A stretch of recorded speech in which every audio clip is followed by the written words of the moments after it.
You know, in times like these, I think we need something a little more comforting. Stuff like anime, games, or maybe even cooking, or how about a combination of all three? Yes, after having shelved it for a little while, I think it's a good time as any to do some cooking videos to break the monotony of my pre-cure videos. This particular recipe, of course, comes from Fate, one of my favorite franchises of all time, or at least the one I've sunk the most money into. I can quit at any time! But yeah, as a sort of game franchise whose original claim to fame was a visual novel that I can't go into too much detail without getting demonetized, it's quite interesting to see how its latest entry seems like it's going to be a very wholesome Cooking Mama-esque title for the Switch based on the Today's Menu for the Emiya Family manga and anime series. It's advertised to have every recipe shown in the latter, and I'm guessing they're going to throw in some from the manga that hasn't been animated yet. I, for one, would love to see a second season, if only to get more of Kamen Rider Saber. However, until that time, I've bought every volume of the Japanese manga digitally, so why don't we tackle a few of these recipes, as well as maybe even take a little look at a few of the chapters that haven't gotten an anime adaptation yet. The last time I tackled a recipe from this series, it turned out to be a really good pan-steamed salmon recipe, which I don't think a lot of us are going to have the ingredients for on hand right now. So instead, why don't we take a look at a fairly easy recipe that we should be able to make with just some ingredients lying around in our pantries, and will be able to satisfy most sweet tooths: walnut brownies.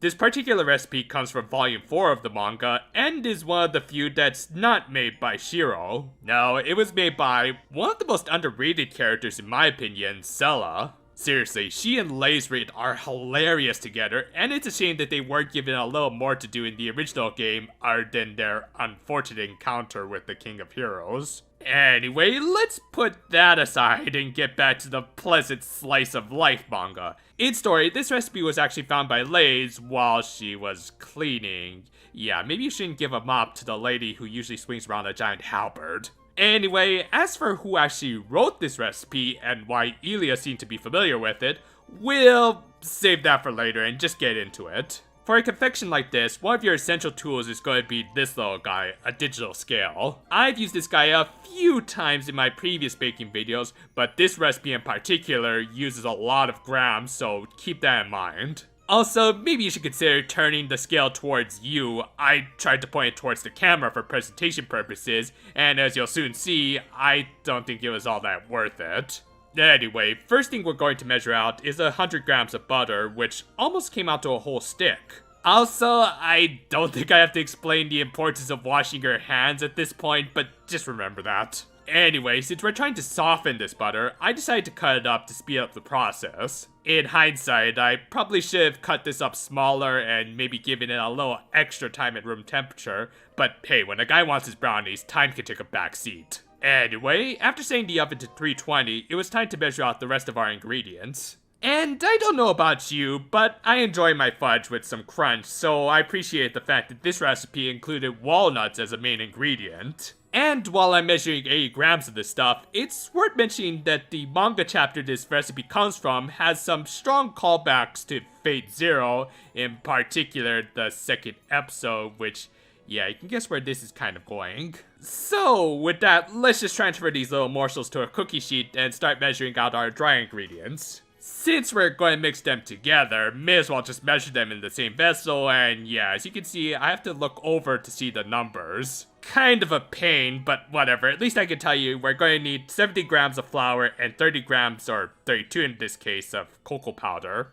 Just gonna give these guys a little mix before moving on to measuring 70 grams of granulated sugar, or 69, or 70, or yeah, 70. Okay, maybe having the scale face the camera was kind of worth it. Last, we're going to measure 150 grams of good quality semi-sweet chocolate. Now, the bar I chopped up only came up to about 107. No problem, we can always just supplement that with some chips. Yeah, I know they're not quite the same quality, but hey, chocolate's chocolate, right? And with that, the last of our ingredients have been measured, and I'm just going to throw the walnuts into the oven to get lightly toasted for about 5 to 6 minutes. Once they start giving off a nice toasty smell, we're just going to take them out and raise the oven's temperature to 340. From here, we're just gonna set aside about 50 grams of these guys to decorate the top of the brownies.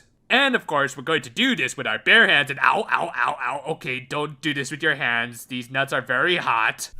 Phrasing? So instead, we're just going to gently put them into my tablespoon, and by the time I'm done measuring them, they've thankfully cooled down, and we can move on to roughly chopping the remaining walnuts, which are going directly into the batter. Speaking of which, now it's finally time to start actually constructing it. Just gonna dust off my old portable stovetop for this video so I can set up a double boiler. Gonna bring some water to a boil before turning it down to simmer and melting the chocolate over it, being careful to not get a single drop of water in it, which might cause it to seize. Just gonna constantly stir it until it's just about all melted. With that, we're just gonna put that aside and move on to creaming the butter and sugar together, and immediately I regret not letting this soften a little more, as even though it had been almost 40 minutes since I had taken it out of the fridge, it was still hard and difficult to mix by hand. In hindsight, I probably should have just broken out my hand mixer for this, but I was determined to be as accurate as possible, and eventually, with a little elbow grease, I got something resembling cream butter. Again, if you're going to do this by hand, I'd say leave it out for at least an hour, or maybe even throw it into the microwave just for a little bit so that it doesn't stick to your whisk like this.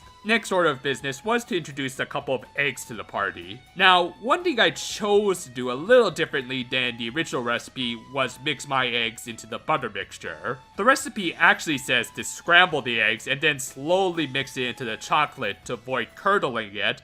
Though, if that's the case, then why bother mixing it into the chocolate, which was still in a relatively hot bowl? I honestly figured it would be easier to manage if I mixed them into the butter and then slowly incorporated the chocolate, as at least the eggs wouldn't be going into a still fairly hot vessel. Now, of course, I could be totally wrong, and if you want, you can try it the original recipe's way, which I'll even include in the video's description, but I just went with my gut feeling. Anyway, once all that was starting to come together, it was time to add in a few more flavor enhancers. Now, of course, you could just use plain vanilla extract, but this particular recipe recommends something a little more fun: rum extract. Yeah, I was also surprised this existed, but I think I'm going to use a lot more chocolate dessert recipes from now on because I think it just matches better. Of course, if you don't have this or can't get it right now, you could probably replace this with a teaspoon of vanilla extract, but since it's also not quite as potent, we're going to add a whole tablespoon of rum extract, or even a little more. Well, wasn't even planning on drying for a while anyway.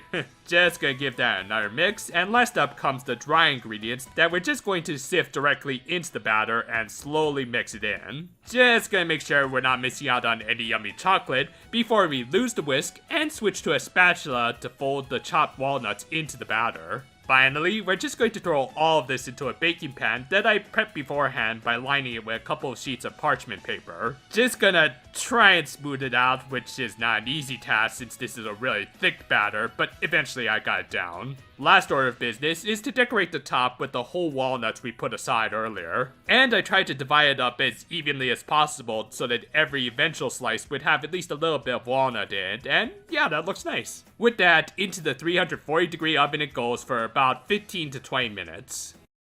In the meantime, let us again practice proper hygiene in these times and clean up our workspace. Though, just before the brownies come out, we're going to break out the scale one last time to measure 100 grams of heavy whipping cream with 8 grams of sugar to make some whipped cream. Yeah, some things never change, I guess. At least it's not the pens. Anyway, just gonna whip it until we achieve soft peaks, and once again, make sure your workspace is clean. 20 minutes have gone by, so we're just gonna give these guys the old toothpick test. Perfect, just a few little crumbs. Now, comes the task of depanning this without completely destroying it since it is still a little soft. Just gonna grab all 4 corners, take a deep breath, and okay, that wasn't so hard. The recipe actually says to leave it in the pan until it completely cools, and to even leave it alone for a whole day to let the flavors meld. But what did I say earlier? Yeah, anyway, one additional step Sella did was trim this whole thing to get a more proper square, which I will do for the sake of accuracy, but if you think I'm going to waste the best parts of a brownie, you're crazy.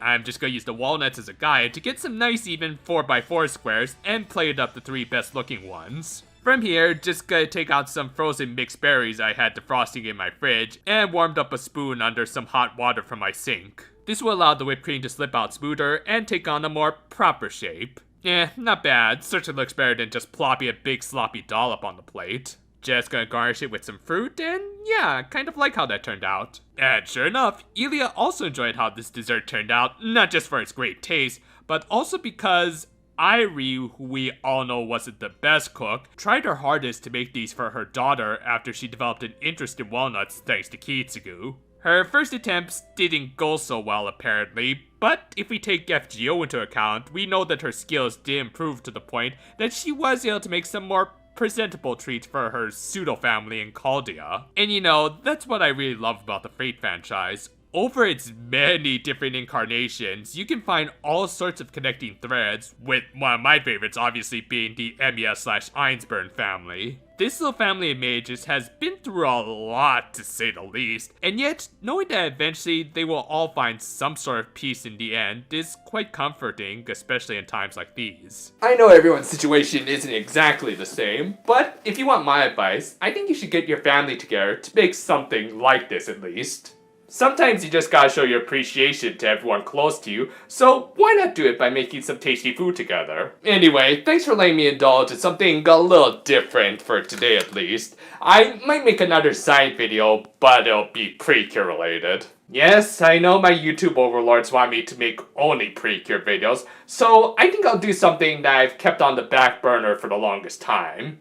You'll see what it is. And until next time though, farewell for now my friends, and... Yeah, I should have seen this coming.